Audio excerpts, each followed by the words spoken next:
Death taxes and the Atlanta Hawks being in the play-in tournament. They're in it for the fourth straight year, hoping to make it out for the third time. They've been bounced in the first round both times that they've made it out, but it would be fun to watch this team, young core. Most of them, a lot of them don't have playoff experience or much of it. Get that playoff experience. I think it'd be huge for the development of this team. And it's always fun to watch your team in the playoff series, even if they're going to go out there and get smashed by whoever they play. I agree. I saw the sentiment of like, oh, I don't even want to make the playoffs. Like people were talking about the Braves last season. Like, oh, that's bullcrap.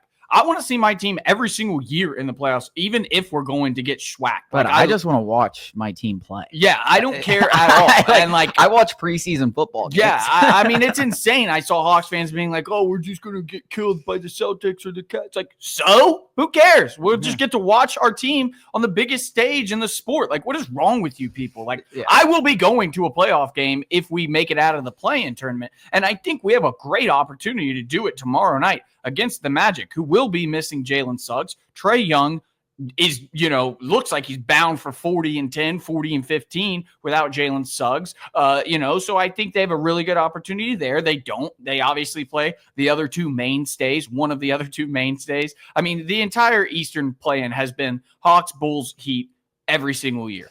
And we'll play some other team. And then some other team. And we'll play one of those two teams if we lose to the Magic. And I think that might be my preferred route. Like anything, I think we just match up. First of all, I don't think the Cavs are better than the Celtics, even if they're the top seed. But I just think, on paper, we match up way better with the Cavs. I mean, Dyson Daniels taking on either of those guards in Cleveland excites me. Like, I want to see that happen. Yeah, and the pedigree is not even close. No. I mean, you're talking about the reigning NBA champion, a team that has been to the Eastern Conference Finals, been to the NBA Finals, been there, done that. Boston, we all know about it. And Cleveland, frankly, has been I know they haven't had the number one seed or anything close to that, but every time they've gotten the playoffs with Donovan Mitchell, they've gotten bounced in the first round, and that frankly haven't been competitive series. So wouldn't be shocking at all to see the Hawks give Cleveland a run for their money, even after this amazing season that they've had.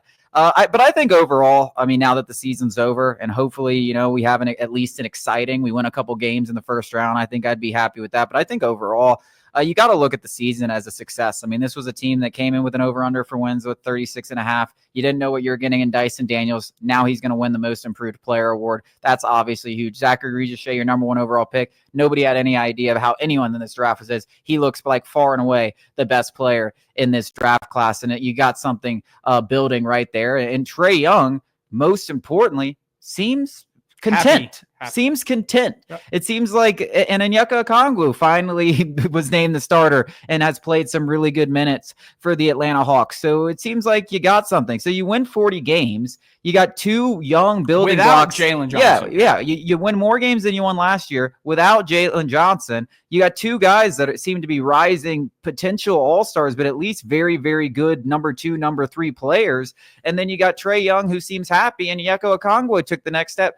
I don't know how you don't view that as a success. I know it's the same record and all that, and we're probably going to get bounced in the first round as we have in each of the last 4 years, but it's a much different feeling, I think, at the end of this season, and it gives you some excitement for the offseason when it happens. Yeah, making the playoffs is really important because and both their first-round picks might convey. We're building towards the future, and getting Regis-Shea and getting Dyson Daniels and getting Onyeka Okongwu these minutes in the playoffs is very critical to future seasons that they can build off of. And I think Regis-Shea, who's averaging nearly 15 points on an insane shooting split since returning back from that injury. He and ESPN did something on it that Dyson Daniels is the X factor, and I do believe that to a certain extent because he's your stopper on defense. And if we get matched up with Cleveland, I do believe he's going to shut down. He's also become a hell of an offensive player too, though. I mean, literally a guy. I think Regis-Shea is the kind of guy, if he's on, he'll go 10 for 12 from 3. Yeah. And that's not crazy anymore. Where at the beginning of the season, we were like, can he make like 2? Yeah. Like he has really grown in that area. No, you've seen that little baby Klay Thompson that people were